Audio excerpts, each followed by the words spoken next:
Hemshech Ayin Beis, Volume 1. Yes, we're still in Volume 1. We're on halfway through Volume 1.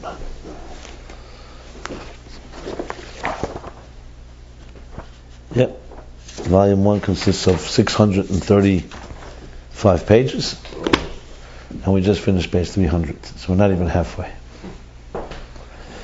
But as you can all can testify, we've mastered 300 pages of Chassidus. The real question is whether it's mastered us, not whether we've mastered it. That's the shot. So now we're up to Maimer 39, Pinchas Ayin Gimel. Pinchas.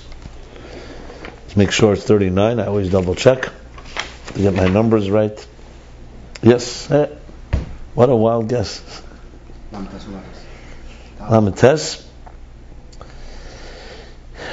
And just to sum up, and it's going to be the beginning of chapter 153. Of course, with the preface of the beginning of the Maimer on Pinchas. So, the good news is that the end of chapter 152, the Rebbe Rashab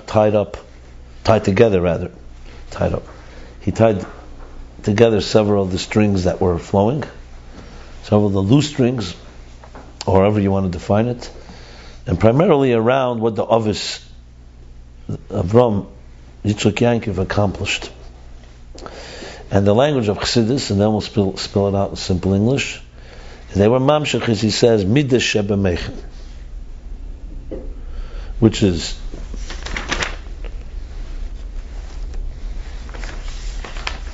as the Medrash says, Mereish Tzurim, midas sheba mechen, not mechen be'etzem, but also not midas.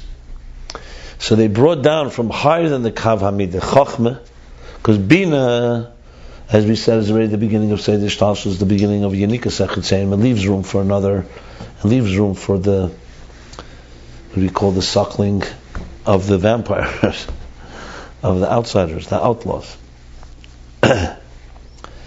Chachma, however, infuses energy that prevents that. So the Aviz brought Midah Sheba Chachma into the existence, setting the stage for the world to be aligned with its source. So it's still all in the world of Shaddai, the world of Eira Gvul, but it's beginning to get connected to something higher. So Chachma is like that bridge. It's not quite Seder Shtalshus, but it's also not Keser. It's a place where the beginnings of Midas are starting to emerge, Midas, but it's still Midas Shebe Chachma. So it has the bittul and the gili of Chachma, as he put it. That's an Esis HaChassidus. That itself is enough to hold back the Chitzonim, the outsiders? Yes. So you could ask the question, how come they all had outsiders? They all had themselves. They had a Lavan, there was an Esav, there was a Lishmal, there was they all Avshalom. You have the whole Chumash Bereshis. It's not like the Avos didn't have any challenges. It's a practical question, and the answer is obviously that they didn't perfect the world. Remember, the Avos didn't bring Mashiach. They were bringing down energy into existence that would help deal with these chitzenim. Though he doesn't say those aces, you have to say that's pshat here, because even Matan Torah didn't stop Golos from happening, didn't stop Churban Beis Hamikdash. The biggest, worst tragedies happen after Matan Torah, not before. So, a simple question: what are all these Giluyim? If there's such transformation, why is the Holocaust less than the Chet Eitzadas? You talk about Chitzenim, talking about Mamish disaster. No, it's a Klotz Kasha, right? But it's really a Klotz Kasha that goes back to the whole source. So what did Matan Torah accomplish if they could be the Nazis? If you could have the Romans, you could have the Churban destruction of the Beis Hamikdash. You have to say that the Tzimtzum addition still had impact, even after the Avos, even after Matan Torah. There's no question about that. However, now we have a fighting chance to transform the world, and we could fight that there should be no more Chitzenim. In other words, basically, they started setting the stage for Mashiach. When Tak will be Ruach Hatuma Avim Min Haaretz. But you can't say there's Ruach Tam Avim Min Haaretz today. You can't say, obviously there wouldn't be such a pasuk if there is Ruach Hatuma. So though this is not stated beferish, It seems to be obvious that this is Havana of it. So in other words, before the Ovis, like we just learned, you had the world was created, Ikar Shechina was B'tachtein. Chachma was also Lamata, but it was not the primary. The primary was the energy of existence. That allows for the negative. And the negative came in, Chet Eitz Hadas. Then came Noach. He said, Krisis Bris with Noach is to regain the balance. That's great. Leiyush Beis. And God says, you know what? Enough destruction. But it's still, as he called it, Chitzenius. It's Bina. It's from Bina. So it's aligning it back, but it's not. It's still according to the Kav Hamidah. The Av is brought higher than the Kav Hamidah, higher than the regulator. So they brought new flow of energy. They gave the power now to fight the Chet Eitz Hadas and the Tzimtzum Arishin. Now they actually eliminated it? Obviously not. It's clear. They were Migolas Mitzrayim would just begin after the Avis. But they are now creating a balance. So you could say, what would be without the Avis? The answer is, without the Avis, we would have no hope. Basically, paganism would dominate, and that would be it. You'd have maybe as much after the Mabul, the promise that the world won't be destroyed. But you're not going to have any Gilead Lakus. So what I'm saying from all this, you see from all this how deep the Tzimtzum Arishin goes. That even the Avis, even Matan Torah, all the Giluyim still can't counter the Tzimtzum Arishin that God created until Lasad Lavi. However, like he said, but the Aveda begins. For the Avis, there's no Aveda. The Aveda lehaskul eir. That's what he said. Zochu. That they were zeicha. They began an Aveda of fighting the Helam Ha'elam. So you have to look at it like more like a pioneer that began the war. The real war began with Avram. A real war. Till then, the Elam Hazeh, the Chetzenim, were going to dominate. Matan Torah, as we'll learn, is going to introduce another dimension that will really give us even more power. When will it all come to fruition is Lasad Lavi. But clearly, each of these steps are necessary because remember, in the interface, you need to go through these steps for the interface to work. So the Ovis is a critical step to Matan Torah, and Matan Torah will be the next step. Which maybe also explains the Haggadah well. It always bothers. You start B'tchila that's how we start the Haggadah, right? I mean, after Avodah Me'inu, you start B'tchila, that's how we start. That our ancestors were first Evdei Avodah Zarah. Then came Avram. The whole story from Avram, Yitzchak, Yaakov, all the way to Mitzrayim. When they skip Shem Ve'ever, they had a yeshiva the whole bit. First of all, it's not a Chumash Beferish, and the main milestones. You could ask that by the Seder and then see what everybody comes up with. I'm sure you could have some thoughts on that.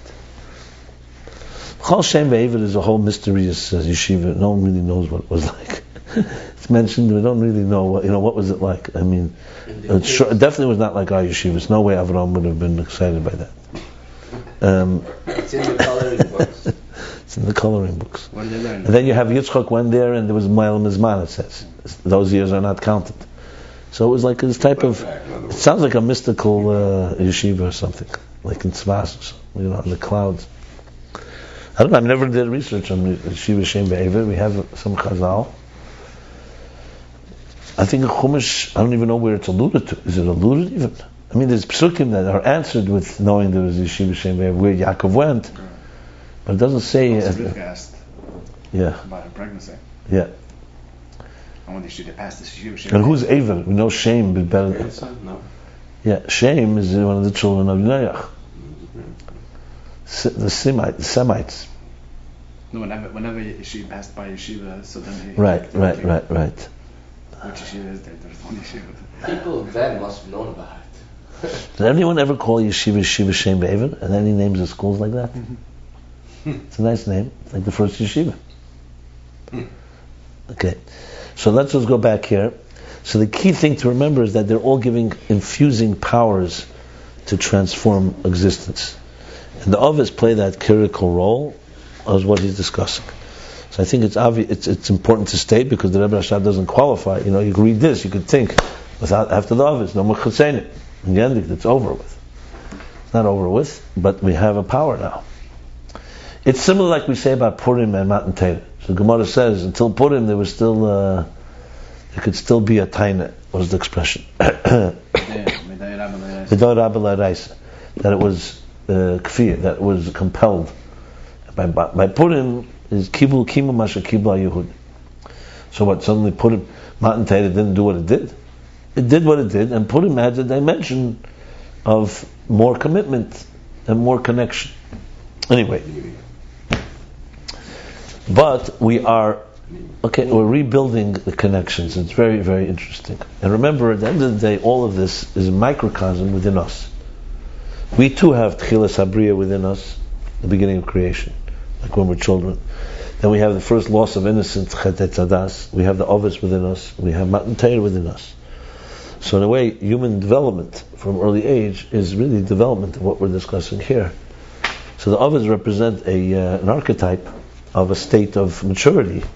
Like we learned, remember the immature state is just mature emotions. Then the emotions begin to grow. And all the battles in Tanakh are also within us, yeah? Absolutely, for sure. When I first learned that changed my whole experience of Yiddishkeit. When I got that, everything changed. Till then, I had no idea. That's like amazing. When you got what, I'm saying? That it was all within us. That the whole Torah is within us. Yeah. Term Lashon Hara. That's the same. Yeah, but Hera, you could say it's a lesson to us. When I understand what the Rameh, but the Shalor writes, the Torah medaberes b'elyenim u'ramezes b'tachtenim, that the stories began before the people. The Torah is Elikus.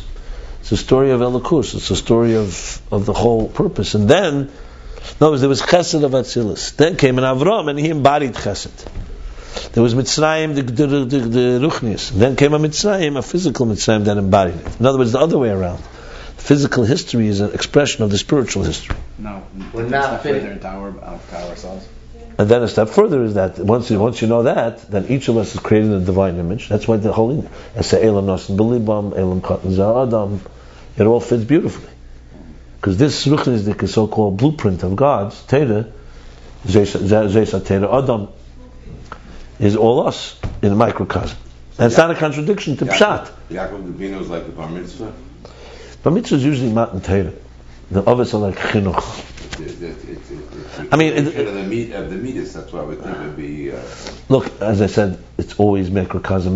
Leading up to the Matan Torah. Look, we learned this before. Matan Torah is the main yichud, but he said that with Avos started the yichud, and Yaakov is the main primary connect because Yaakov is Torah, Avram is Gmilas Chasadim, Yitzchak is Tefillah Aveda, Yaakov is Torah. So among the Avos, the Bechir Shabavos, we learned it before. Yaakov is Shapadas Avram. Yaakov is the main Avos that leads. And when we learned about the Matzeva, with the whole thing with Lavan, the whole Chumash Bereshit, everything becomes alive when you understand what I'm saying with this point here, how it's all within. And you see that I am Beis Beferish, the whole Parsha of Yaakov. Without that, what happens is, I mean, to me, as a skeptic, it was like, everything was forced. There's a story ahead, a story ahin. You didn't have the cohesive picture was lacking. Or what? There are a lot of beautiful lessons. Don't get me wrong.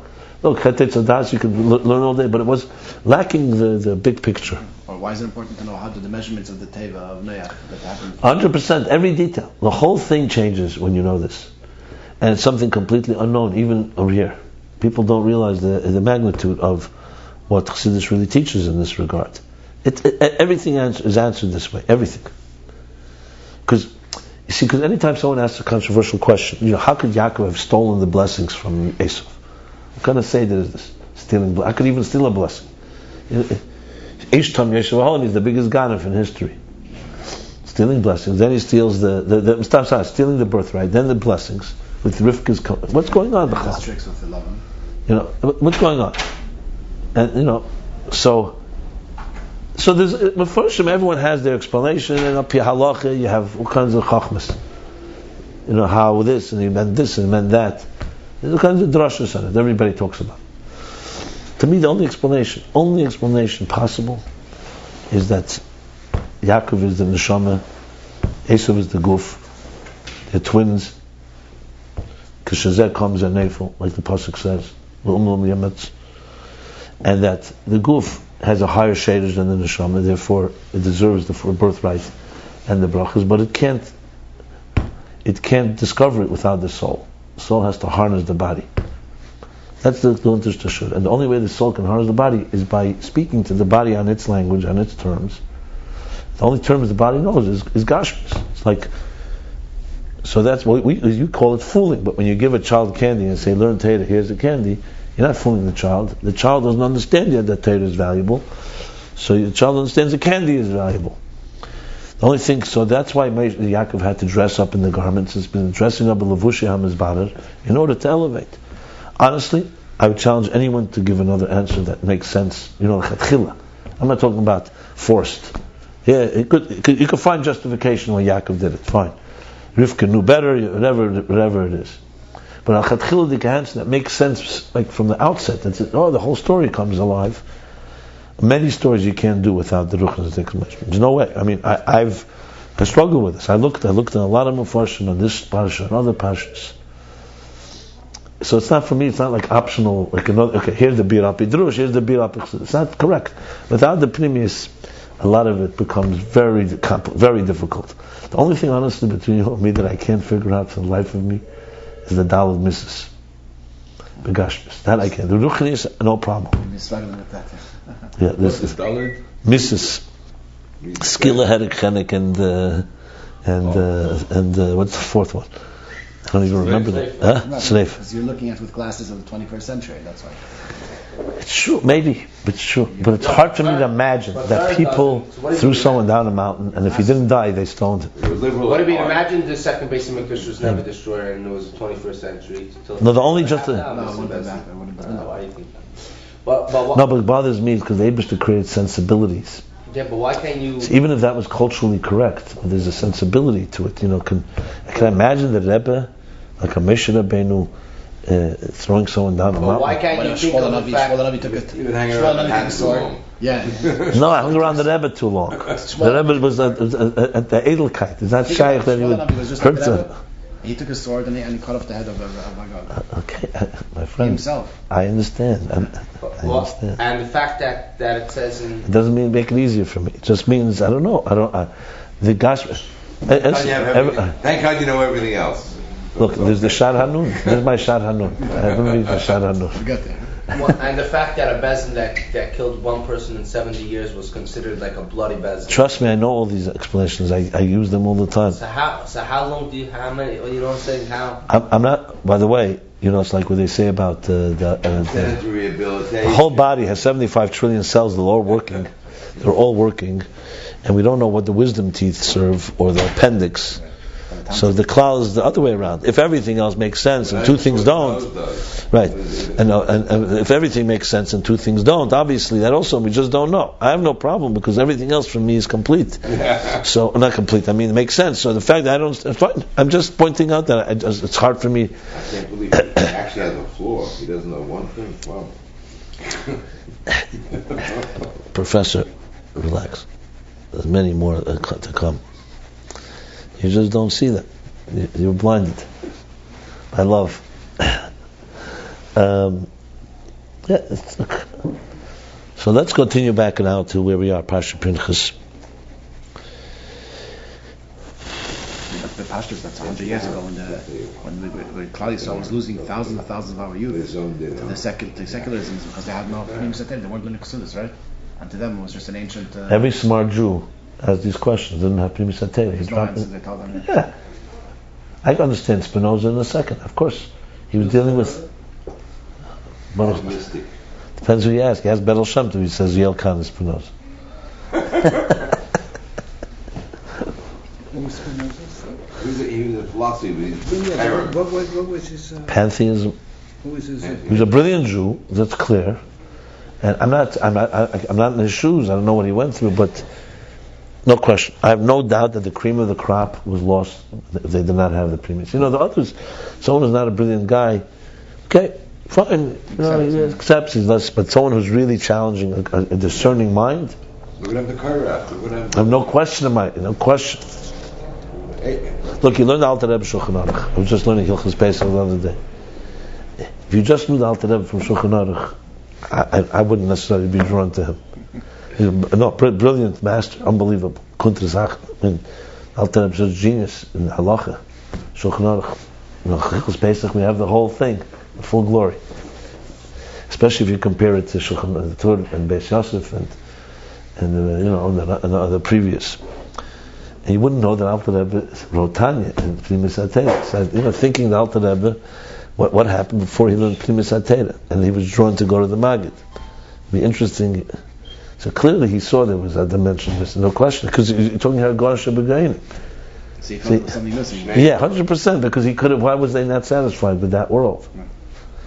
It's not even a shayla. And then when he didn't just write Tanya, it revolutionized the whole way that you look at Yiddishkeit through Chassidus and Kabbalah. It was explained to me that. And it's interesting, such contrast, because if you only, you see a lot of people Bali Primus, I tell you don't see such nigla, you don't see that Shulchan Aruch, you don't see such geinas. I'm sure that Arizal was a gone, but you don't see. He didn't write a Shulchan Aruch. You don't see it in such. Which means the Alter Rebbe spent thousands of hours to write that. That's not a small work. It's just interesting to me. So it's very clear that that's why the Alter Rebbe, I guess, is the biggest threat to anyone. Because without the Alter Rebbe, you could dismiss Chassidus for Amaratzin, or you're not Amaratzin, but not the biggest scholars. Alter Rebbe is a real major scholar in the world of Nigla that is impossible to dismiss. Shnei Or. Right, and still. But they're still trying to dismiss him as if he never existed. Okay, fine. But anyone that's a little, just to me, that would be a very compelling. That's why the Rebbe writes in a letter that those that say the Baal Shem Tov was Chachman al-San and Amoritz, People say it? Well, the masculine for sure said it, and the secular. Yeah, the secular. That he was it, and Misnagler said it. Yeah, that he. There are places that even stay, they'll say, the Baal Shem Tov saved Jews, the Gra saved Torah. They have that line there. Really? So they don't completely dismiss the Baal Shem Tov, saved Jews. Like, what do you mean saved Jews? In other words, the simple Jews that don't know how to learn, that were depressed, he spoke to them, the peasants. He was for peasants. That's for sure a stereotype of the Baal Shem Tov. Because you don't have the Baal Shem Tov, you don't see in an open way Ge'enis, you didn't write anything, so... But the Rebbe writes in a letter that there's no way that a Talmud Chacham, the Alter Rebbe, would be drawn to someone that didn't know how to learn. It's ridiculous. That's not shaykh. Yeah.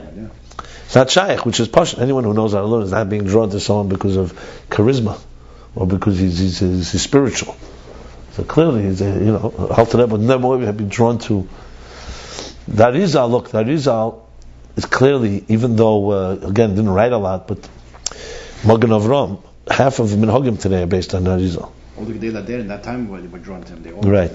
So the Arizal clearly, if such Gedalim like the Beis Yosef and the Ramak and everybody, so there's no question that alone testifies what kind of man he was, because they were live witness, they were there. They wouldn't be drawn to a person. He wasn't a guy in Nigla. Arizal was a gone for sure. You could see he learned with the Shittim Mekabetz. He learned. He was he had serious credentials. You just don't see it begoli so much. The truth is, when you learn Priyetz Chaim and you learn the kavanas of mitzvahs, you can see Gainas there. You can see he knows every halacha, because the kavanas are fulfill the halachas. It's not just Sikayim with Ruchnis Dika kavanas. It's in halach Pesach. Look at the kavanas on Pesach. You can learn tremendous lessons in Nigla from the Arizal if you really study it properly. How you do this, how you do that, even the setting up of the kaida. Clearly, it was he didn't. But wasn't there we have proud yichus. Wasn't there a system that like people that learn Kabbalah did learn Nigla, or primarily not? Who Rashbi was gone in both. Rashbi was, but he was. Anyone real was in both. In regards to other people that. No, it had to be. You can't learn Kabbalah without learning. I think it's Torah. It's Torah. There were people who were known more for their Bali Primis Atera than Bali Nigla. Like Rabbi Yehuda or something was cooler than Zikner or something like that, and then other people were.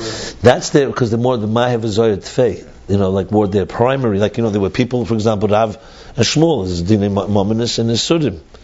That's not a problem. That people have expertise. Not in regards to Nigla and Kabbalah. No, there are people known to be experts in one, and the other was not necessarily their forte, so to speak. But there's no such thing. That's not Shayach B'chlal. In Torah, no, I know there's no such thing. They had to be from people. Not everyone that was a Baal Nigla was a Baal Primis, but no Baal Primis was not a Baal Nigla. They all knew Nigla. There's no question about it. It's not Shayach.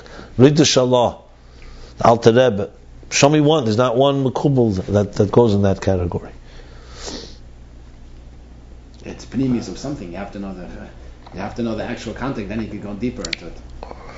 And also, you look at their lives. What were they doing every day? You have a Kabbalah without Nigla. You basically there's no halacha. It's just Ruchnis. Anyway, let's continue. Vayidaber Hashem al Moshe Leimer Pinchas ben Elazar. It's page 301, discourse 39. Hashem spoke to Moshe Leimer, Hazei Tzazog. So shall you say. Pinchas ben Elazar Heshiv as Chamosi Mal Bnei Yisrael. He he subsided. Heshiv, he turned away. No, he lowered, like subsided, not the word subsided. There's another word, Heshiv. Settled his hand. And when you say when somebody someone who's upset, you calm down. There's a word for it.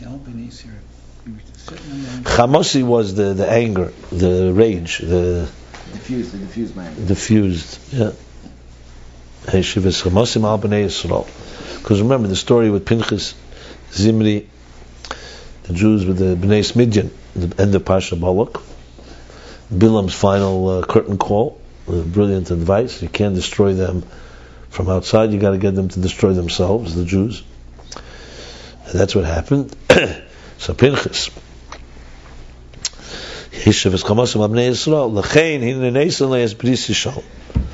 and that's why I bestow upon him my covenant of peace. By the way, I wrote a whole article on this because here a guy, a zealot, went and took a spear and speared Zimri and what's her name? Right. And you give him the covenant of peace. It's interesting because Pinchas was not a zealot. He was not a zealot. He was a very quiet person. Till that moment, he did it not mitzad because he became violent suddenly, because of his edelkeit. Anyway, so he gave him the Bris Yishalom. So Rabbi Rashab says, Mashma Seinyan, what appears, the Mashma Seinyan, which means, it's Mashma, it appears, it seems, Mashma Seinyan, who the Hindi recently is Bris Yishalom, Zel Kabbalah Schar, Al Zel Sheheshiv Es Chamos. This is the way we always learn it. And because he diffused the anger, that's why Kabbalah Schar, that's a reward, receiving reward on the fact that he did that he subdued, he distilled. What did we say? That you said diffused. Diffused is a good word. You have to understand what kind of reward. What is this reward of giving him? Neisen, also the word matana. Neisen, the shalom. Gam, we also have to understand Ma'u Inyan HaShava the Heshivis Chamosim al Bnei Yisrael. What is this HaShava? What is this diffusion?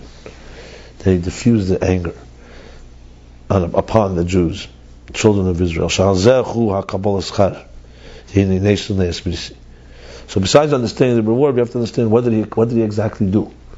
What did Pinchas actually? Because of that, he got a schar. And then because of that, he got this schar. Right. In other words, one will answer the other, obviously. You'll understand what he really did, you'll understand why this is the schar. Why the schar is commensurate with it. Right, exactly. Over Medrash Rabbi Isa, the Medrash, it says, Meshiv Chema, Ben Shel Meshiv Chema, Ben Shel Adan. Sheheshiv Chema, Ma'al Bnei Yisrael, Ba'krovos HaKteres. One second, Meshiv Chema, Ben Shel Meshiv Chema, Ben Shel Adan. How are you supposed to read this? Elazar was also a Meshiv. Elazar was also diffused anger, and Aaron also diffused anger because of the so 3 generations. Right, Meshiv Chema, Ben Shel Meshiv Chema, Ben Shel Aaron. That's Pinchas ben Elazar ben Aaron HaKohen. So Pinchas diffused anger. He's the son of someone who diffused anger, who's the son of Aaron, who also diffused anger through the bringing of the ketores, the incense. How did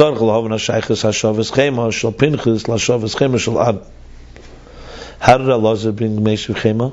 Probably the same way like Aaron, no? It wasn't a Kohen Gadol? Maybe. Afterwards.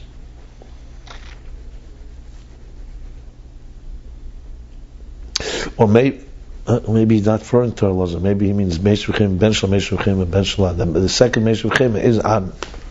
But it says Pinchas ben Elazar. Okay, we have to look in the Medrash. One second, my friends.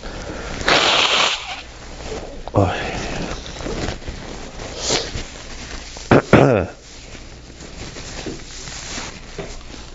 you have to understand the hashav, the diffusion of chema of anger by Pinchas, comparing it to the diffusion of anger by Aaron through the Keteris. And again, and the reward of this is Bris Yishalom. So this also is going to add to the equation. In other words, the fact that it compares to Aaron will probably illuminate for us what really was accomplished here. Like by understanding what the Keteris achieved, you can understand what Pinchas achieved, and then you can understand why he got this reward. That's what it appears that he's going to say. Huh? Through the Keteris. That's what he's referring to. Okay. Lahav and Kozei Yesh Lahagdim. To understand all this, we have to preface Mashin's Baralel, discussed earlier. She has Beze Fani Ilaval, that there's two types of cause and effect. Okay, that was a summary of last Maimer.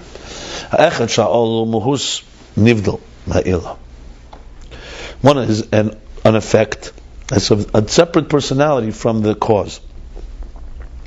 And even though it's found encompassed in the cause, and is revealed from it, nevertheless, it's a separate entity. Like you said, midas from Meichen, like a child from a mother's womb. Va'beis, the second type of ilaval, second type of cause and effect, sha'olu mochus ha'ila. The effect is of the same personality as the causes. V'hurak is pashtus ila. All it is an extension, like you said, a branch of a tree. Or in Meichen, when a teacher conveys an idea to a student, transmits. So it's the same idea. It's still seichel. Didn't change personality. Urak is pashasila, even though it's an extension of the cause, and we'll call mokim humahusei. So though it's not the cause itself, it's only a reflection or an extension, as we learned, but it's of the same personality. Finizbar hamoshel kumei seichel midas. The example was seichel and midas, intelligence and midas. Shamidas ein b'derech ilavol ha'mechet. The midas, emotions, are in the form of cause and effect from the intelligence. Nevertheless, they're a separate personality. That's why also the reflection of the intelligence in the emotions, in the applications, is like a separate reflection that's not from Mahus HaMech. And essentially, he was suggesting, without spelling it out yet, that what? That the first of all, that's a different personality, is how Atzilus influences Biyah. Remember the Tzedek Biyah. And like you said, look at the beginning of chapter 149.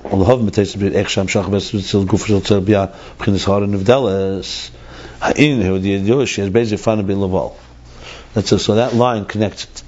Notice how Atzilus is transmitting for the purpose of Biyah is essentially for the purpose of a Ha'ara Nevdelis. Because remember we learned that Bri, Yitzir Asi, in Atzilus is already Bina, Midas, and so on. Outside of Chochmah. Which we learned earlier with the Medaber, Sheba Medaber, and then there's the Chai, and the Tzemeach, and the Demish of Medaber are all within Atzilus. But Atzilus, for Atzilus, is Chochmah. If Atzilus for Atzilus, that's Ilav Olol, that's of the same personality. So everything in Atzilus is similar to Atzilus. The thing that I'm not so clear yet is which is the Ovis. Are they bringing from Atzilus to Biyah, or are they bringing in Atzilus itself? It seems sometimes it's not Atzilus itself. Because they bring Chochmah of Atzilus, of the same personality. And the Matan Torah is going to bring it into Biyah. On the other hand, we learn clearly that Ovis also brought it into Biyah, into Elamus. But probably not the way it is. Okay, he didn't finish this point yet.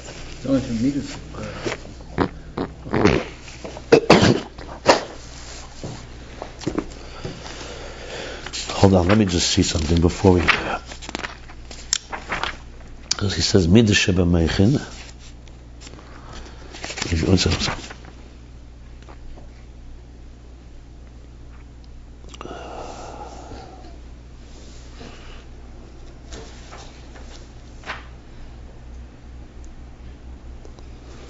It's in the last chapter of Your Mamshik Chacham.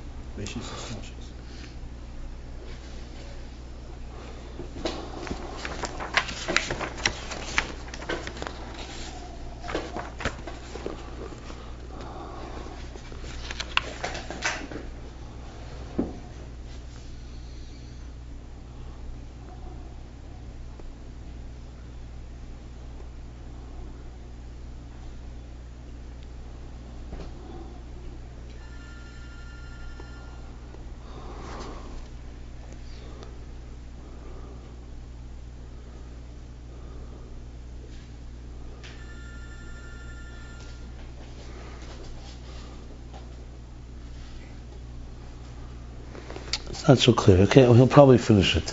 He didn't tie it up. I just was looking back at the end of top of page 289. There's different type of auras. It's not so clear yet. I have to go back, but also go further. I think it's still. You could see right here that. Remember the last two Mamorim, which was Chukas and Bolog, as I mentioned, the Rebbe Rashab wrote them afterwards. So really, you can not skip, but if you go from the end of chapter 144, El Chatchil, initially that went straight to 153 where we are now.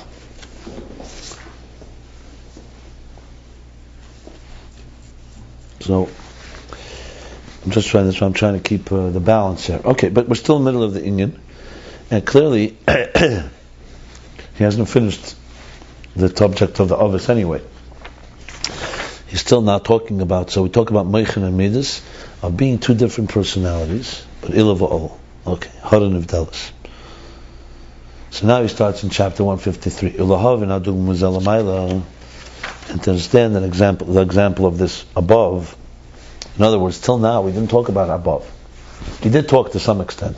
I elaborated more, but mostly he was talking about Meichen and Midas by us. The only place he did speak above was the previous chapter where he said there's no midas lamayla.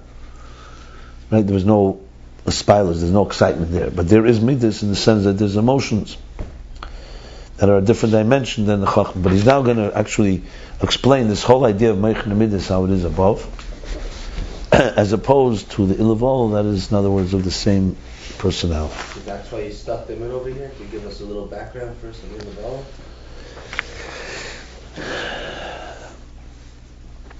Well, good. It's clearly leading to a place of understanding the difference between the Avos Amat and Torah.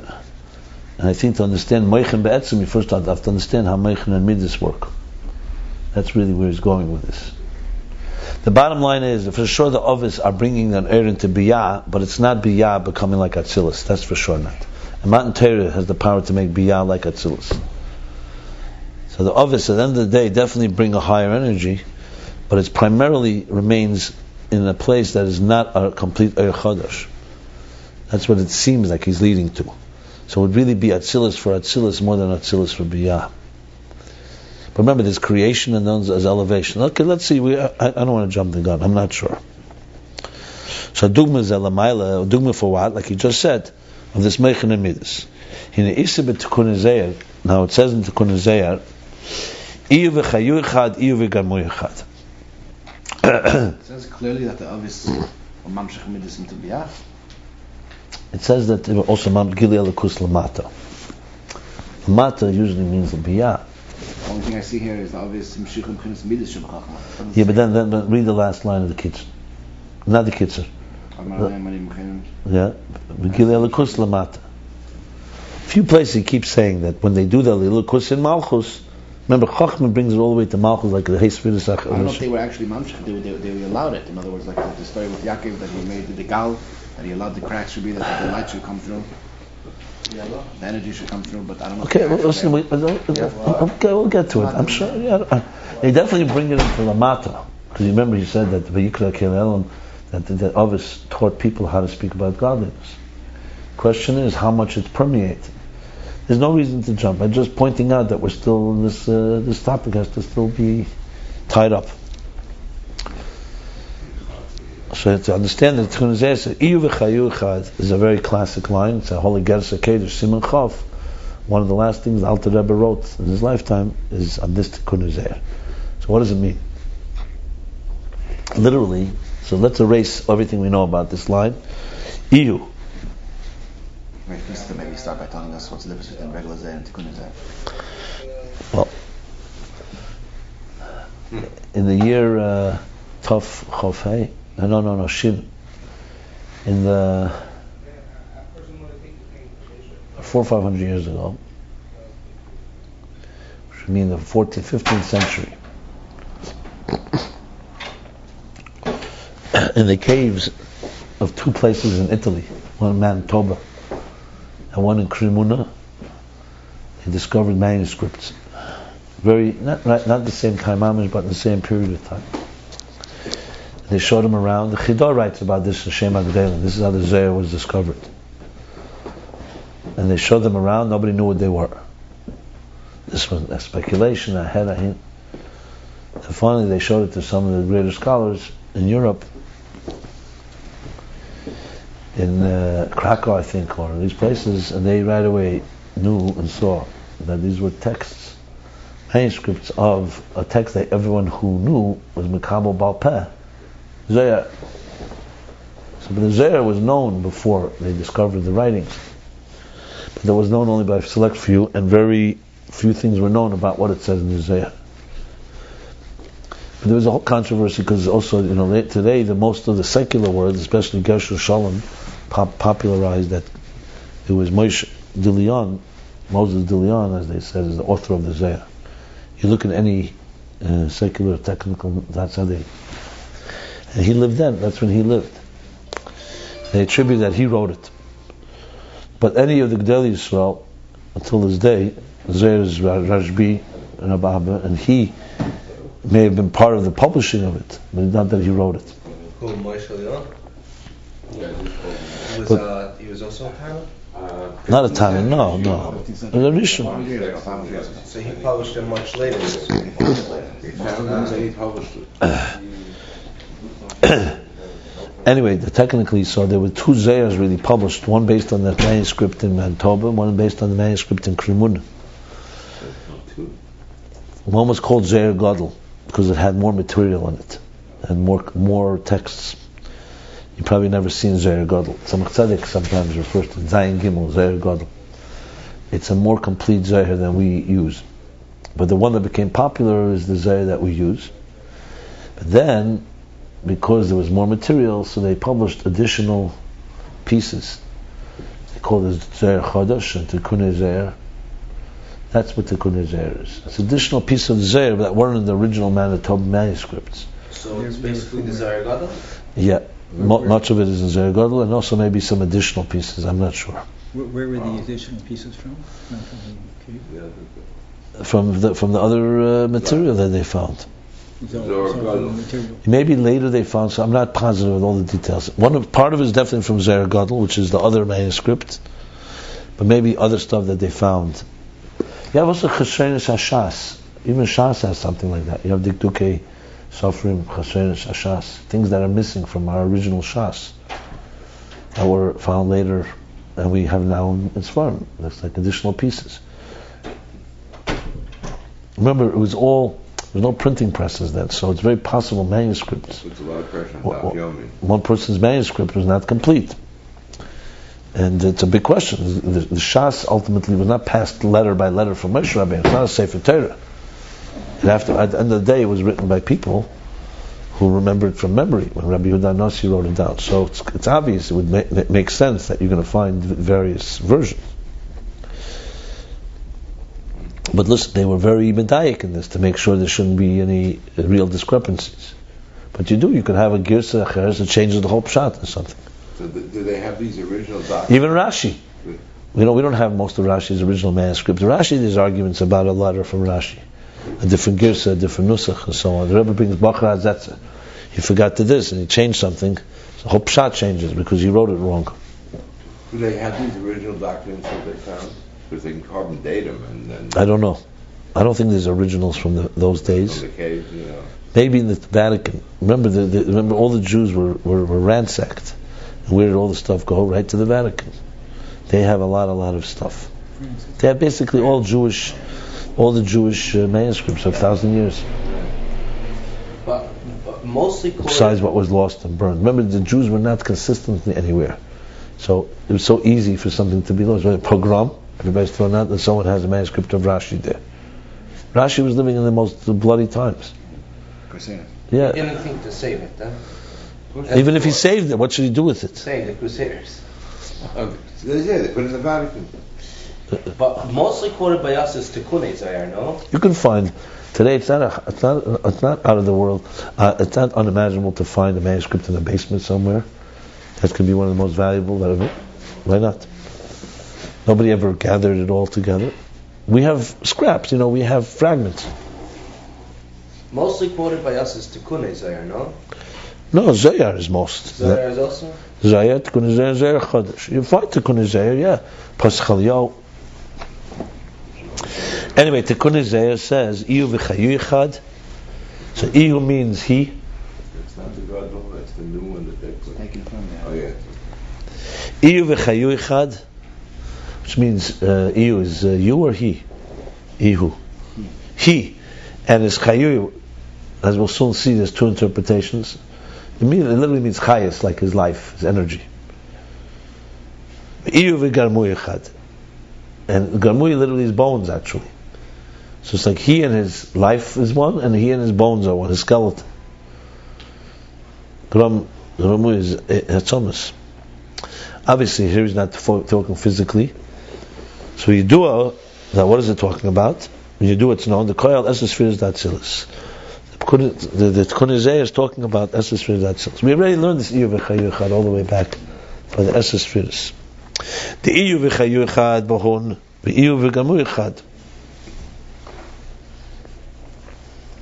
That in the 10 spheres, him and his energy are one. The Iyu and him and his kalim. It's going to be one interpretation are one. Or move is it's understood, and we can understand. It's understood from this. The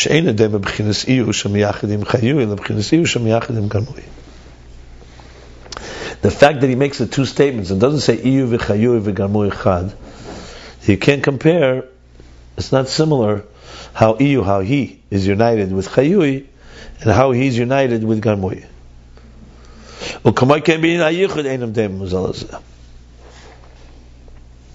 So in other words, not only is it two different. Number one is the Iyu that unites with Chayui is one level. The Iyu that unites with Garmui is another level. Same thing is also the Iyu Hayichud Einam Dem Zalazeh. The way, in other words, the method, the way that they unite is not similar. So it's the level of Iyu. It's not the level of Iyu that connects, and the Eifen and the Yichud itself. Because he doesn't say in one flowing sentence he and his Chayui and his Garmui are one. He says Iyu v'chayu separately. Iyu v'garmui b'fnei atzmei. Iyu v'garmui echad is separately. Harimuven she'en edem b'chinas Iyu shemisyachid im Chayui l'b'chinas Iyu shemisyachid im Garmui. So it's clearly understood that you can't, in a demi, it's not similar. The Iyu, the level of Iyu that unites with Chayui, and the level of Iyu that unites with Garmui. It's like saying two parallel tracks. There's Iyu, Chayui, Iyu, Garmui, like that. If you'd say Iyu, Chayui, v'Garmui echad, it would be one track. It would be Iyu, Chayui, Garmui. Be like that. It would be one flow. Three things. Because it's still Iyu, Chayui, Garmui. But here it's Iyu, Chayui, Iyu, Garmui. There's two parallel tracks. Yeah. It's also to be discussed. Godliness, if you wish. It's obviously two levels of God, right? Let's learn it. Two levels, beginners. Yeah. What? TBD, to be determined. TBD. And it's the second thing he keeps saying. Not just as the level of Iyu that going to Chayui is different than the level of Iyu going to Garmui, but also the Yichud itself. How? You say Chad. The Chad is different. No, the Iyu is different and the Chad is different. Even though you could ask, what do you mean? How could you split God into two? I'm saying, say the level, the Pchin of Iyu that goes to Chayui is different than this, and also the Yichud, the Chad is different.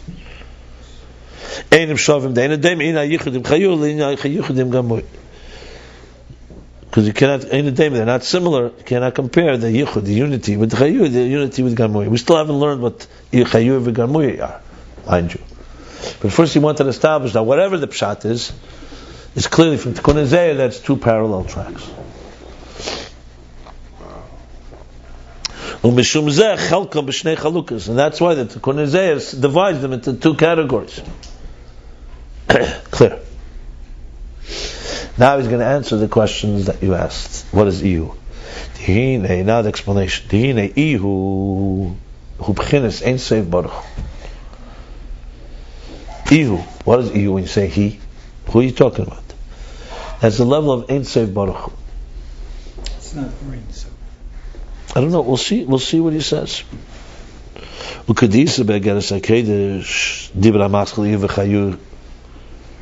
Like he says, in Ageres HaKedesh, this is Siman Chaf 20. That begins, Dibra Mach, that's how it begins, Ihu v'chayu, the Ihu v'gamur echad, livre behem al yod ha'mayin liyesh. The Tikkun Zeir is coming to teach us the dynamics of creation. That he is one. Chayu, the Ihu v'chayu, Ihu v'gamur echad, that he and his, there he says, containers, are one in order, livre behem, to create through them, to create in them, v'ayodam, and through them ha'ayin liyesh, like instruments that we've been talking about. So think of it like an artist. Here's an artist. Ein Seif Baruch Hu is an infinite artist. But how is he going to create? Tools. An artist needs a paintbrush, needs a palette, and needs ink. So the garmui are those tools, instruments, that Ihu is what unites with. In other words, it's not just a brush that's on its own. The Ihu takes the brush in his hand and paints.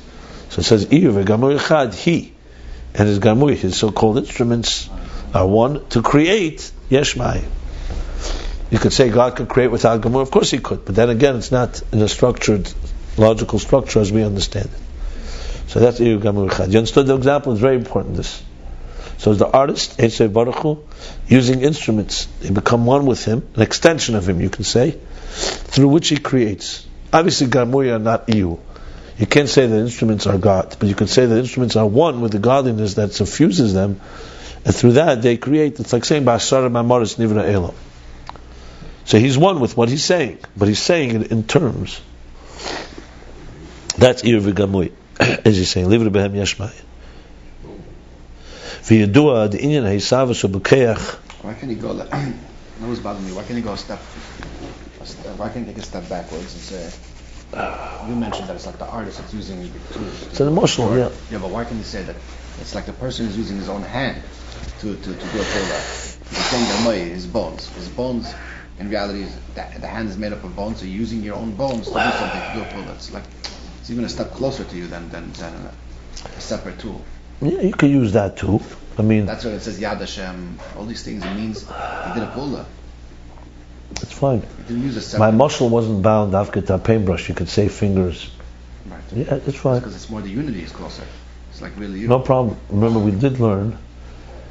I just used that example, but it's correct what you're saying. It's fine. In other words, there's the neshama. The neshama is just a neshama. Shama manifests in a life force that's in each part of us. That's Ihu v'chayu. That's like life. And then Garmui, his bones. He's using his skeleton. He's using the limbs. To be able to do it's fine. It's no problem. Remember, we said levushim. Real levushim is the limbs, actually. Yeah, and it's not. I said it's perfectly fine. I was just trying to give an example of what it means to take something and to create through it. Instead of saying artist, you could say he's a sculptor and he's using his hands. Yeah, an artist also uses his hands. Paint, he could use he uses his fingers for the paint. Yeah, that's right. Or even when he's holding the brush. Look, the truth is that even a sculptor, everybody uses an instrument, whether it's a brush or it's a chisel. But it's fine. Regarding this, it's perfectly fine what you're saying. In other words, this example would be Chayu v'Gamui would be like the body, the soul, and the skeleton, essentially, or the limbs. Doris and Kalim. Yeah, and that's one pirush. The Arizal's pirush, it's Meichin and Midas. We're going to get to it. And against the case, it's clearly Eris and Kalim. Livrei Bahem al Yodam Yesh Ma'ayin. that you uses them to create. So this is a good example of the body. I just don't understand the phrase Babusha, but you said you spoke about it before. It's not relevant. You just said it. I know it's relevant if you got it. If you didn't, it's not. It's all right. It doesn't change Pshat here.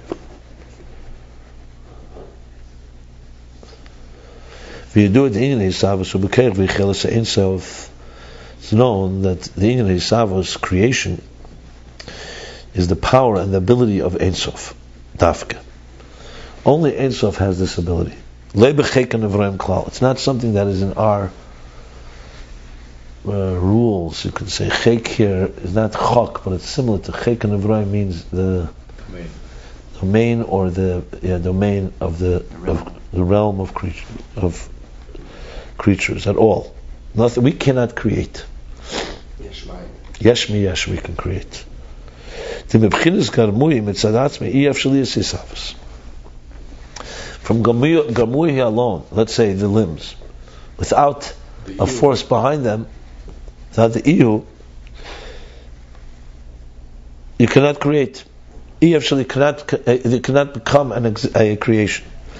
The Mishum Zet tzarich lisayichud the Iyu im Garmui livrei behem. Oh, what's that? I skipped. I'm sorry. What's that? However you interpret Garmui, im zayin tachtenis oikelim nesesviris b'chlal. Whether you interpret them as the zayin tachtenis, which is the midas, or the containers of all the 10 spheres, which is what says in the Arizal. I'm sorry. The first is the Arizal, the second is the Alter Rebbe. Let me refer you back. Let's turn back to page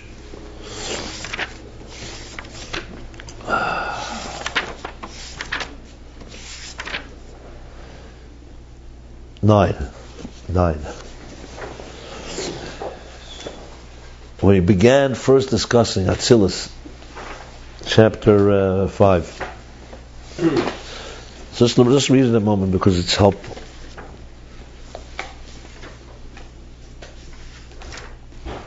So on top he says, you see Ein Sof, he says,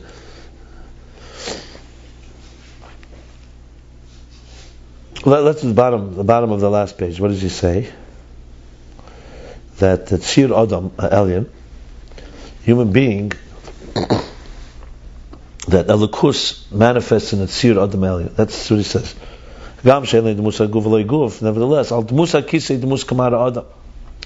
so there's an image. So explain that image is not in Ein Sof itself, it's in how Ein Sof manifests the Esespheres Datzilis, you see?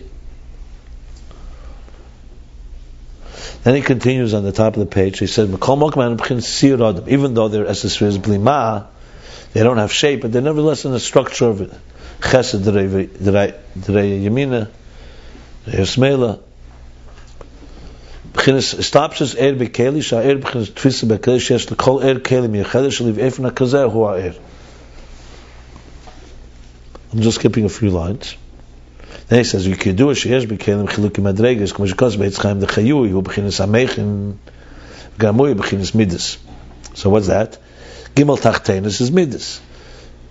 Meichin is gimel rishenis, zayin tachtenis is midas. Gimel rishenis is meichin. Uba'ageres HaKedesh, he said, the chayu hu ha'er v'garmui b'chinas ha'kelim. Ageres HaKedesh, he says, the chayu is er and garmui is kelim. And here he reconciles. He says, v'hainu de b'meichin gam ha'kelim b'chinas chayu. Shem kamay ha'er. Yeah, it's a little complicated. Which means that in meichin, because how does the Alter Rebbe reconcile that? There he says it's meichin. Even the kelim of meichin are called iyu. In midas, according to the Arizal, even the eris of midas are called garmui. So, and the Alter Rebbe comes and says no. The answer is because meichin, even kelim are much more subtle. They're like oir, right? So since kelim are like oir, so the meichin that the Arizal calls chayui, even the kelim are like chayui. And midas, even though the Arizal calls midas garmui and not iyu, but so even the Eris are even the eris are more like kelim, are lower type of. So in general terms, Iyu Chayu is like Eris and Kelim. More specifically, you could say that a Meichen is primarily Iyu, Chayu, and a Midas is primarily Garmui. Because Meichen is more Eris oriented. Which we've learned the whole time, especially Chochmah. Right. Even Meichen, even Midas. Then he says the next line, the Kelim, the Midas, Shenikra Garmui, Hem Kelim Rak Le'er HaMidas.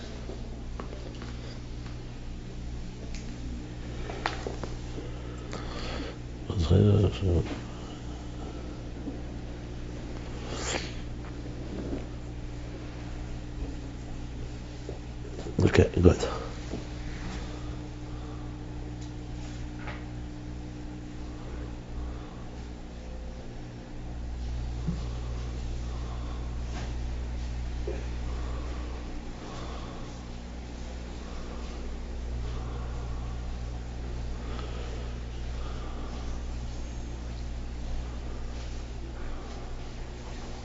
He did use this language before. He said "Echshin Nefanish Garmai." He did use this language somewhere else. This exact word. Yeah. That was much later. I think you know where?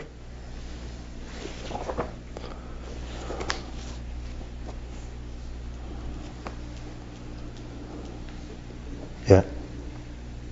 He said "Echshin Nefanish." Look at page Kufay involved. 176.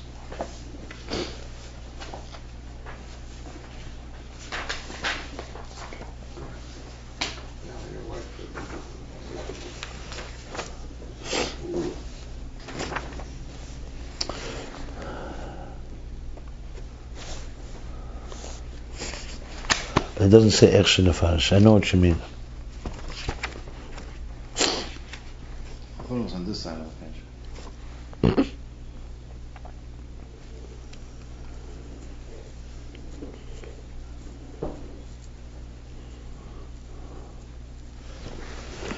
Yeah. I believe there's a minor from the Mittel Reb Marash that explains it differently. That there's actually the disagreement between the Arizal and the Alter Rebbe, not Metavach. That the Alter Rebbe would say that the Kelim of Meichen are Garmuhi. And not like the Arizal. So there's two ways to learn it. That you can interpret it like this, that there's a real machlekes, or not machlekes, two interpretations. There's Eris and Kelim. The Arizal says Meichen is Chayui, and Gamui, meaning Meichen, also the Kelim of Meichen are Chayui. You could say no. The Alter Rebbe would say that the Kelim of Meichen is Gamui, not. But regardless, he says, however you interpret it, it cannot be the creator. It cannot be. It cannot bring. It cannot affect creation.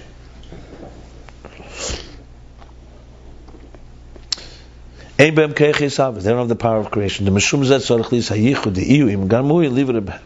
That's why you need the yichud, because there's no such thing as whether it's the containers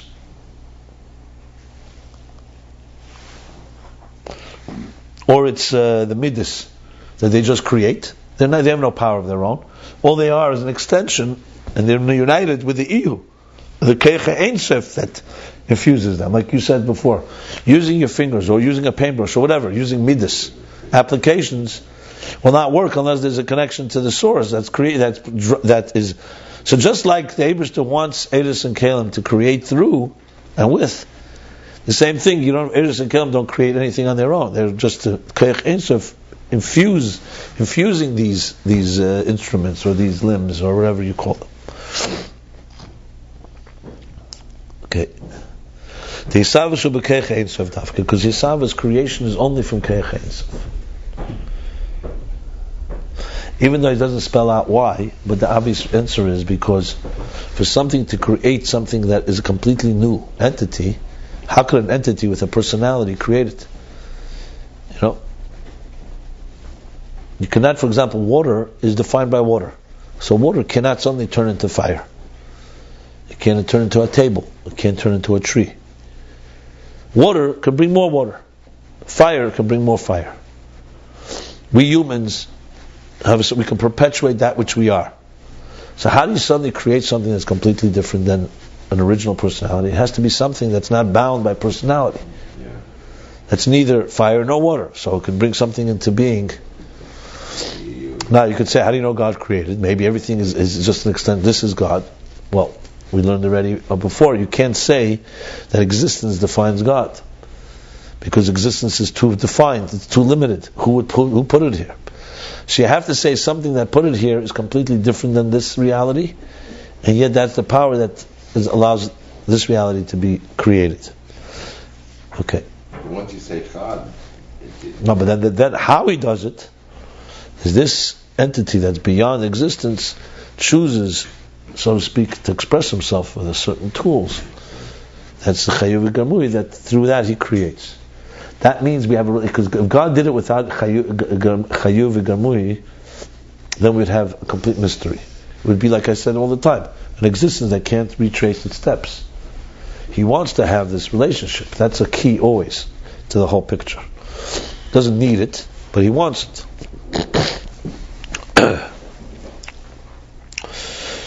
The Mishum Zeh tzarich lisayim. Sounds good. Va'ein sof ein meyeshud mishpasha b'tachlis hapshita she'ein b'yechaluk ischalkus madregas. Now Ein Sof Baruch Hu. Let's go back now to the power of Ein Sof. Just that unlimited power, the EU. Even though he's pasha b'tachlis hapshita, it's completely shapeless, completely simple, without any. It doesn't have any diversity, any distinct levels. A very interesting line here. He appears, he takes on the appearance, and is revealed. Misra, Nishna Mizgala, as Misra, as Lastuk Zen. It's like a Bavaisach. He appears and reveals. Yeah, become a fine chilukim madregas in many different distinct levels. It's not himself; it's the way he's Mr. Yeah, and that there's the difference between how Iyu unites with Chayuhi and how Iyu unites with Garmui. The ima yesha b'chinas Iyu misyachadim Garmui livrei behem v'yodam. So now he says like this: so Iyu itself. Think of it like, I don't want to use that. That example works maybe. Think of it like colorless water. Here you could use that example. So b'tachlis hapshitas, it's colorless, and yet it will appear to some red, some blue through the colored tinted glasses, and that in its appearance, that's where there's distinction. So you say, how could it appear there? Because he created that it could appear there.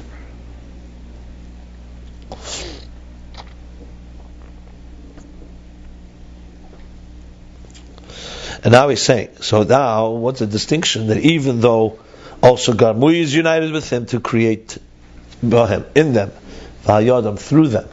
It's interesting, keep saying Bohem V'hayodam, because it's not just a funnel. It's a force, like we said when you write with your fingers. It's not your fingers are just channeling. It's Bohem V'hayodam in them and through them. So in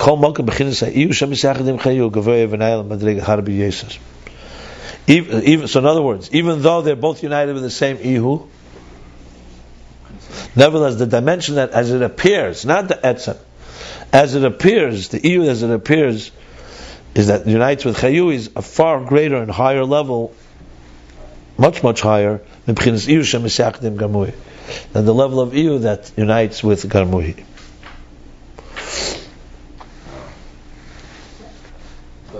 So like this, think of it like this. You have a ray of light, of colorless light. It's projecting from the source. That's the Keich Ein Sof. It's not Atzmus. The Keich Atzmus to create. Okay? Think of it like a projected light. Then at some point it appears and assumes a property that's what's going to identify with Chayui, one with Garmui, and one is very different and higher than the other. That's essentially what it is. So it's stages. What's higher, the Chiyuri than the Gamui, Or in the EU itself, too. There's the level of EU that unites with Chayu is higher than the level of EU that unites with Garmui. Oh boy, two different EUs. It's two different EUs, and But I thought it had. And then so two how different is it- types of Yichud. Oh, yeah. So what is? That's why you can say it's not. On what do we say Pasha B'Tachas Apshitas? On Ein Sof Baruch. That's also EU.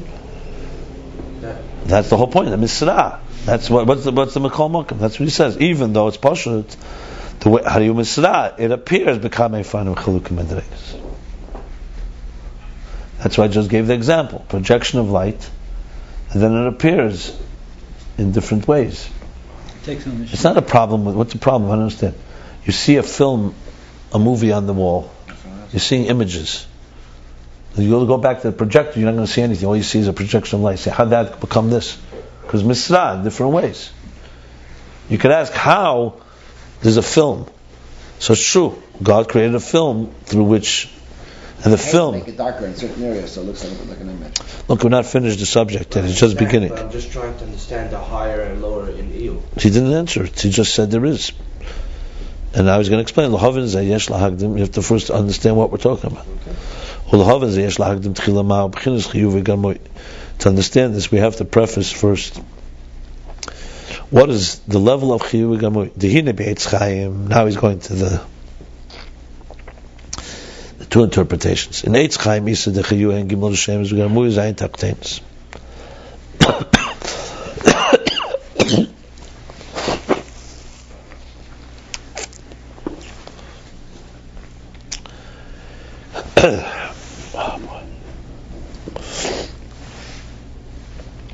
That Chayu is the Meichen, basically. Gimel Rishenis is Chabad, or Keser Chachma Bina.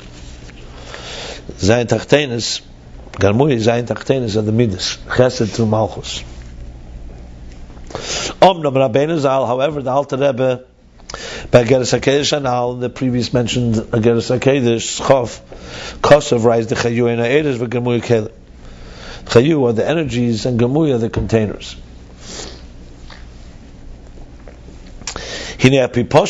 Now, simply speaking, Chayu Gamui Hein Al Derech Moshel Guv Nefesh. Okay, like we spoke. Chayu and Gamui is like the body and the soul. Now, Etzem Ma'atzmi, Targum Onkelos in Bereshis, where it says Etzem Atzomai. Etzem Atzomai, it speaks about Adam. I will take from you, from part of you, and make Chava.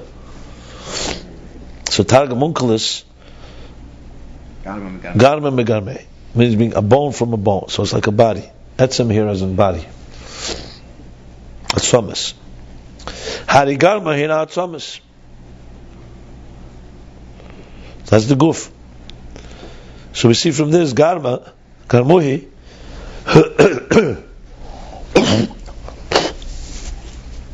Sorry. Is like the body, is the bones, the skeleton. The primary, I would say mitzvahs v'yeshus, the primary substance, and matter.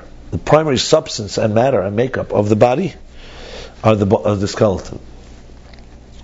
The habasar, because the flesh, hu lavush haguf, flesh is already a garment.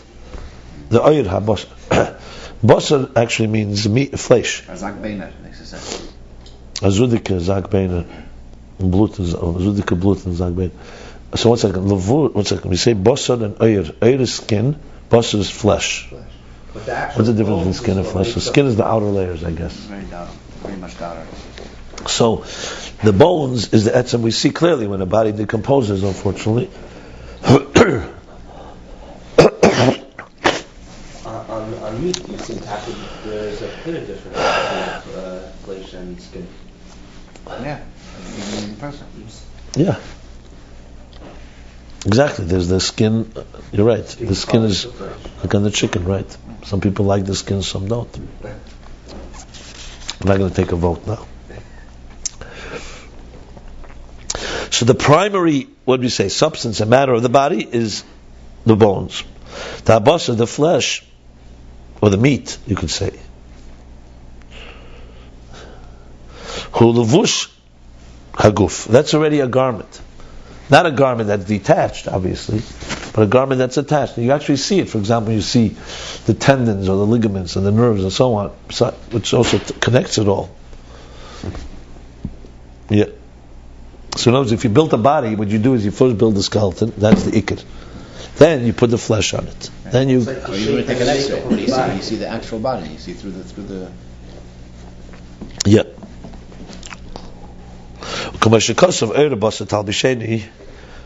Like it says, that she'll dress me and clothe me with skin and flesh and meat. The ikra guf and the primary body is the skeleton.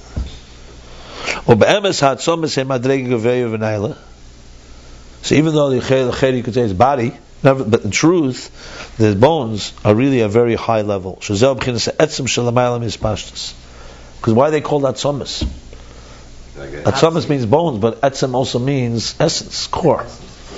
He says because etzem is l'mayla mispashtus. When you look at a skeleton before it has the skin, or afterwards, you don't see a shape and form. Like you will not be able to tell from someone's skeleton what they look like. Without a face is the features. There's a shape there also, but the personality that we know, the spashtus of a personality, as we identify it, is not seen in the skeleton. You saw a skeleton of someone you love, you wouldn't know it's them. No one should ever have to go through that. Right. You get the idea. It's the core, it's like the foundation of the body. That's what he says. L'mayla mispashtus. U'kaneda dispashtus has a levad. It's known, his pashtus, anything that's expressible, is only a reflection. Va'atzmus made ala etzem kedim shemispashtus. And ha'atzmus is referring to the core, foundational elements that are before it extends. Adayin doesn't yet extend. K'meshkosa b'zeir. Grama. B'gavyein al meicha di'iu maya. Benuyi was built on the skull. I said the my. Okay, you're right. Benuyi. What did I say? Benuyi. Yeah, that bones. What? Yeah, the skull. The skull. Right. Exactly. Grama benuyi al meicha di'iu maya. Maya means it's liquidish. It's mush. It's water. Maya is water, but it means watery. It's the bones. In other words, the skull, without the skull, the brain would have anywhere to rest. It wouldn't be able to be contained. Right. Yeah. It would just. The skull is built onto the brain. When they say you're too open-minded, you're too open-minded, your brains will fall out. It's bone. That means bones, I guess. Yeah, so it's a skull in this case. And if you're too close-minded, the brains won't work altogether. So, bezer grama pnuyin al meicha di'iu maya. The grama, like a bone, which means a skull, the bone structure. The skull that built on the meicha, on the mind, which is the brain, which is maya, which is fluidity, right? Like it says elsewhere. So what's this pashtus? It's already that tzomis, in other words, is etzem kedim shemis pashut. It's just it's like the foundational container.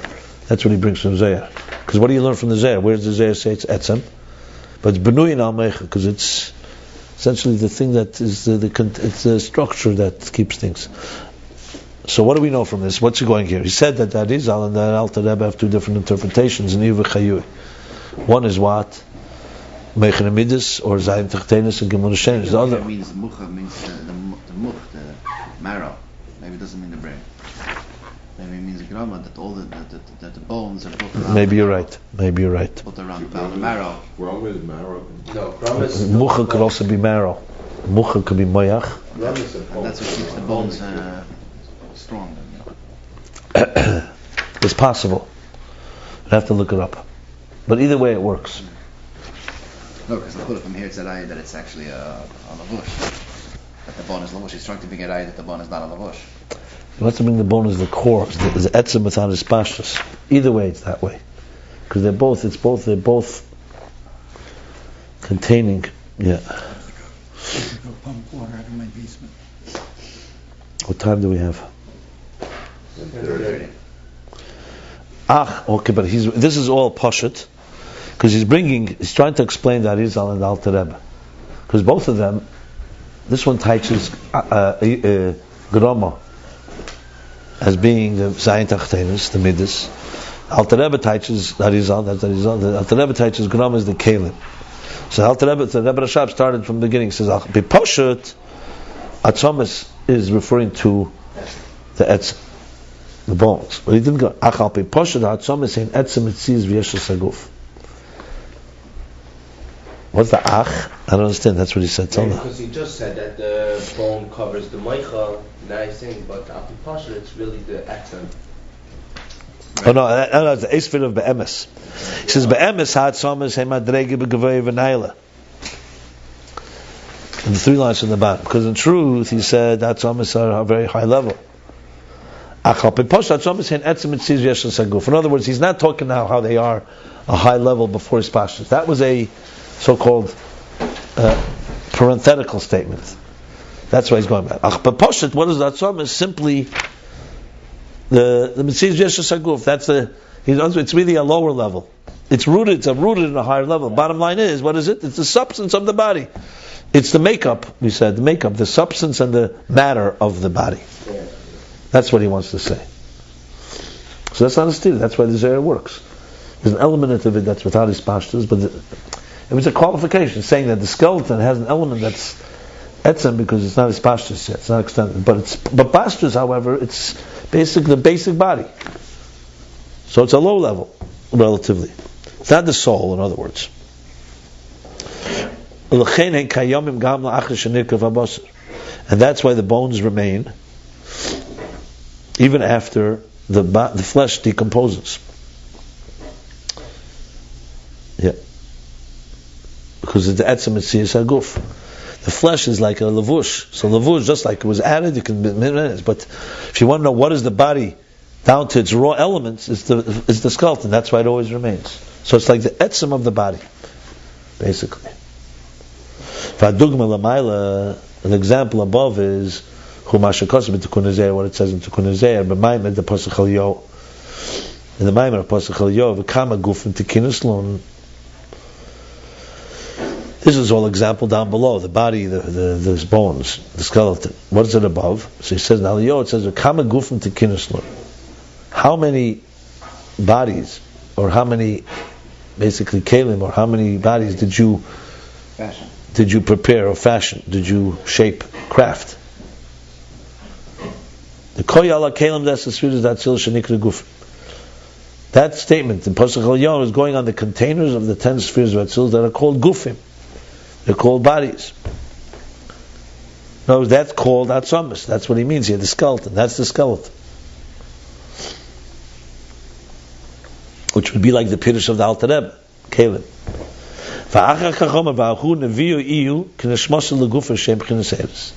Then he says in Pasuk Al Yom, he continues, V'ahu.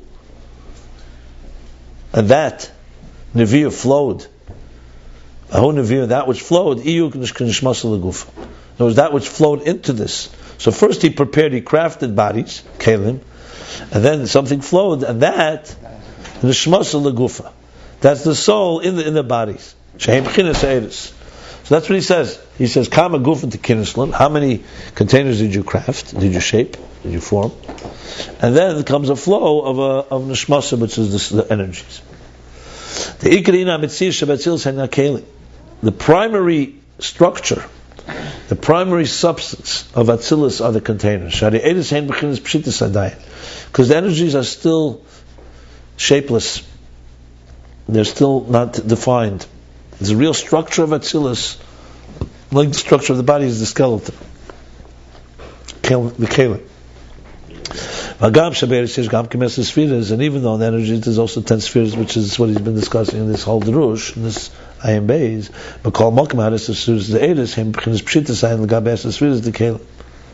nevertheless, the 10 spheres and the energies are relative to the containers in a state of shapelessness, still pshitus. As we discussed at length earlier. Like for example, the unconscious or the hidden wisdom that's higher than the revealed wisdom. No. Like Chachma is mashul l'mayla min ha'chachma. It's considered higher than wisdom compared to revealed wisdom. In other words, if you look at the hidden wisdom or the unconscious compared to revealed, it's like higher than wisdom. As we learned earlier, that shtick was not that there's no wisdom; it's just that we don't get it.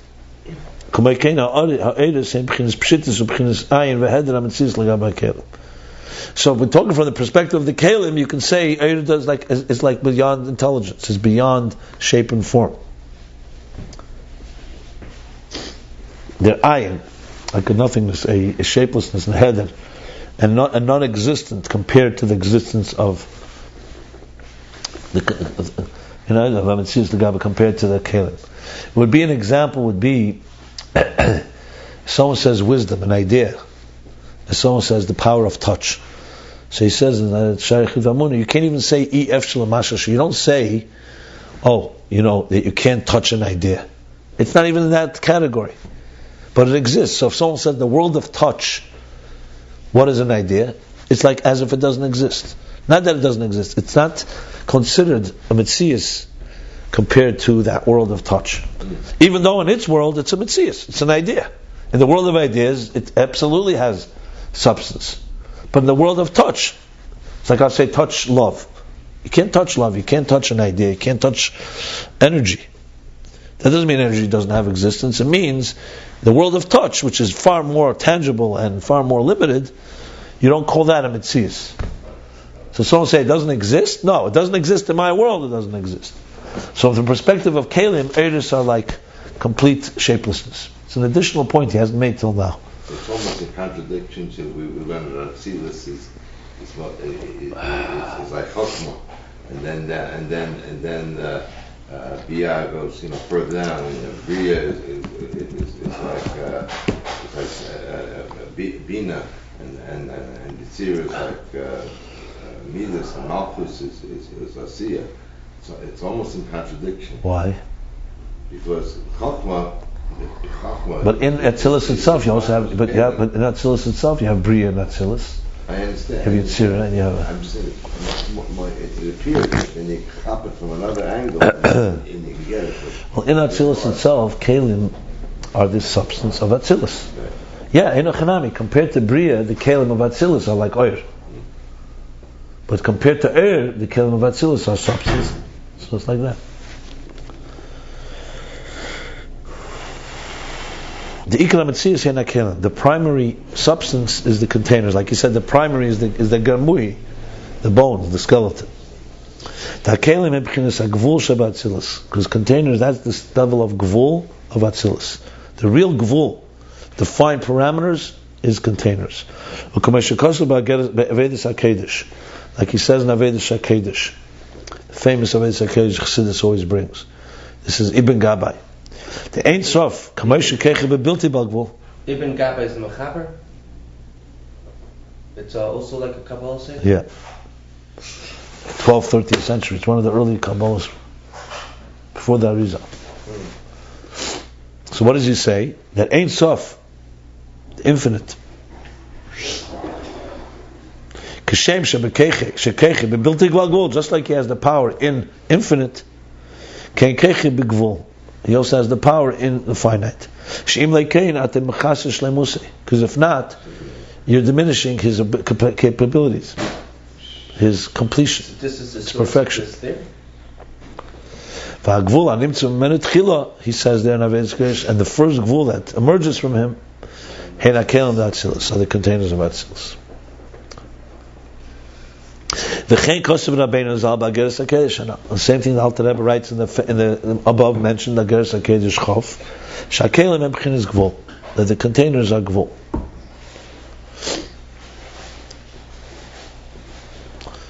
Because now the Pardes has a different opinion. He holds Shagam Akelim Einan B'chinis Gvul, that also the containers are not a state of, are not defined, are not confined. That's what it says in Sefer Yitzira. Midas and Esesh Ein Lem Sof. They're measured at 10, but they have no end. Like it says elsewhere. However, the Alter Rebbe writes, Shakelim Ebchinis Gvul.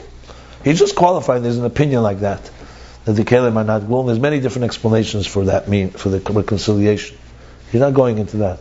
Here he just wants to establish that here we are talking Kelim are Gvul, and not just the power of Gvul, and not just they're Gvul. I'm not going to go right now into the different. It's irrelevant to the whole different opinions, obviously. And the root of Gvul and Atzilus is going back to things we've learned much earlier.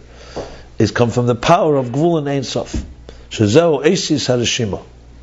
That's the letters of the Reshima. Now we're talking about the containers. We're not talking about the Gvul in the air. The Gvul in the air is not the Reshima. The Gvul in the air is rooted in 10 hidden spheres in the air. Here we're talking about the containers. Gematria 22, like letters. The Tachlis HaKavana Bizgalos Geicha Gvul B'Chidei Mitzias Hayesh. The ultimate purpose of the revelation of the power of the finite power of the divine is in order for there to be a Mitzias Hayesh. He's explaining the whole idea of Garmui with the skeleton, Mitzias Hayesh. How could there be a Mitzias Hayesh? How could there be a substantial world of matter that's defined if you're not going to have the Keicha? Yeah. So the purpose of it is that the Kasher Ola B'Ritzene, it says Ola below, because when it rose in His will, Lahaitzel Livres Elamis, to emanate and create the worlds, Hainashia Elam is B'chinas Mitzias. That means that there should be worlds in a state of existence as we see it today. Now when he had that desire, that's when the Keich HaGvul was revealed in Ein Sof, when he wanted this type of existence. Because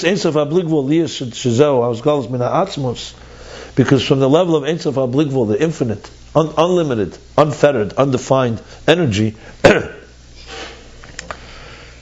being that it's a revelation from the core, how does that B'chinas Ein Sof, B'chinas Bligvul, Ef Shaliyas Mezeh Mitzias Hayesh. Being, as we learned before, it's similar to the source, which means the Atzmos obviously does not define in Gvul or Bligvul. But once it comes into definition, and it doesn't have any intention, it's an unlimited flow. And from that will only come, cannot be a Mitzias Yesh.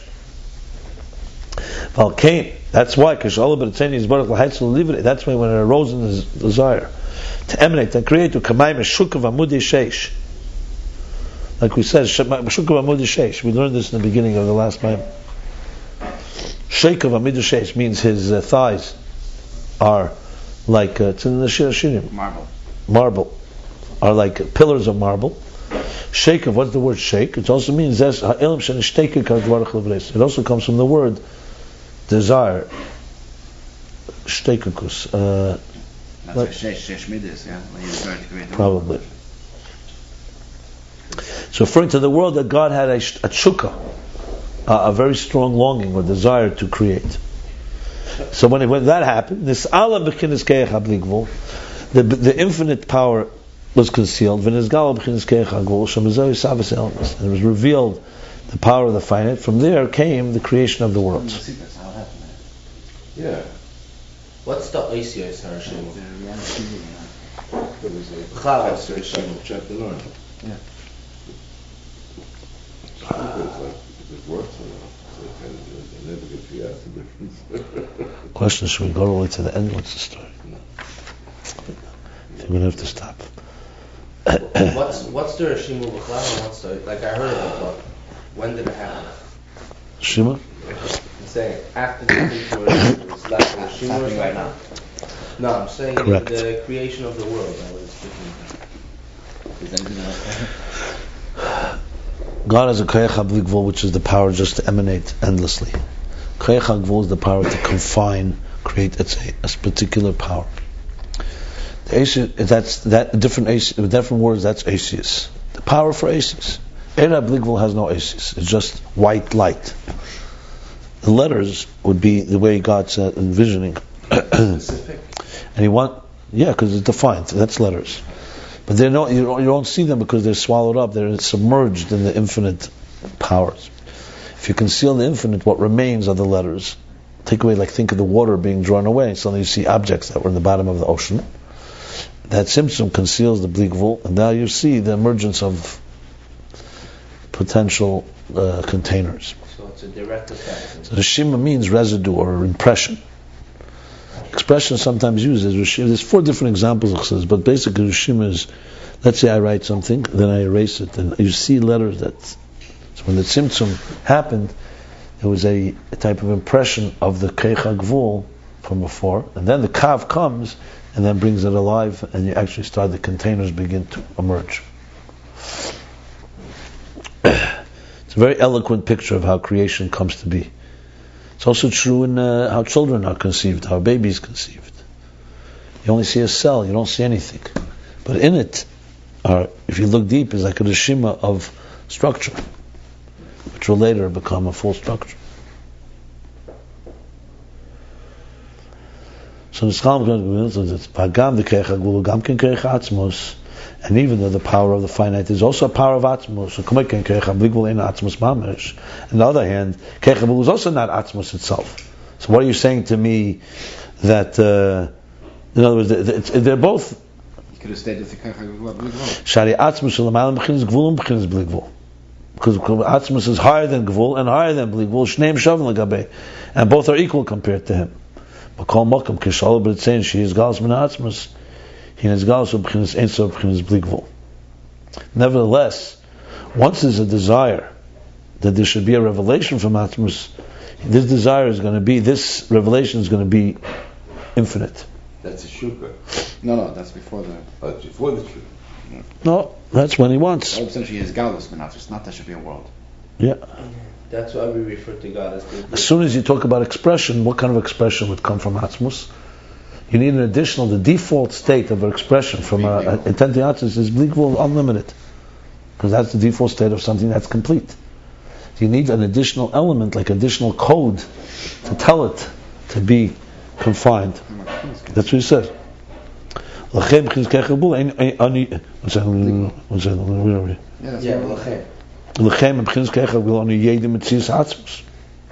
That's why from Keich HaBli Gvul, even though it's not Atzmos, but we know from it, we can know Atzmos, existence of Atzmos. Liyashu B'chinas is Galus Atzmos, Shemitzad Atzmos, because it's a revelation of Atzmos on the level of the Shemitzad that comes from Atzmos. Commission is Bar Leil Perek Kuf Chav Ches, like we learned before, chapter 128. Anu Yedim Zem Mitzias Atzmos. I think I'm going to go one more line and then I'm going to stop because this needs more explanation. Because Because it doesn't. with Keich HaGvul you would not know the Metzias Atzmos because you looked at Keich HaGvul, a structured existence, you only understand structure. Look at a table, you don't see that there. Right. A Bli Gvul right away tells you, oh wow, this is coming from something that really has. But we're going to soon learn that Keich HaGvul teaches us something about Atzmos that Keich HaBli Gvul doesn't Yeah, we touch. had that already. In other words, Keich HaGvul is going to teach us that Atzmos is not bound by Bli Gvul.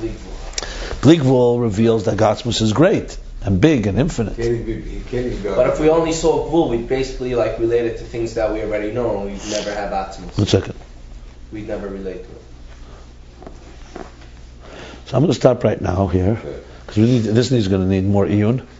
So let's 1 second. We did the first half of chapter 153, page 301 and 302.